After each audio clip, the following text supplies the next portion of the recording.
And the Adams County Sheriff's Office is joining a statewide effort to send relief to hurricane victims in Louisiana. News 9's Rashad Williams joining us now in studio with how you can get involved. Rashad. Hey, Melissa. Adams County is just one of Wisconsin's sheriff's offices joining forces, looking to help other law enforcement groups in the wake of Hurricane Ida.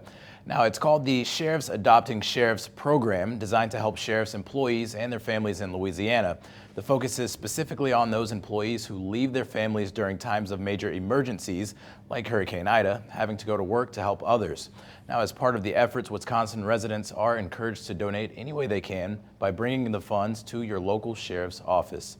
And the program will run through October 15th, and if you want to get involved, you can find out how to do so on our website, which is waow.com, or by contacting your local sheriff's office. Melissa, back to you. Great way to get involved. Thank you very much, Rashad.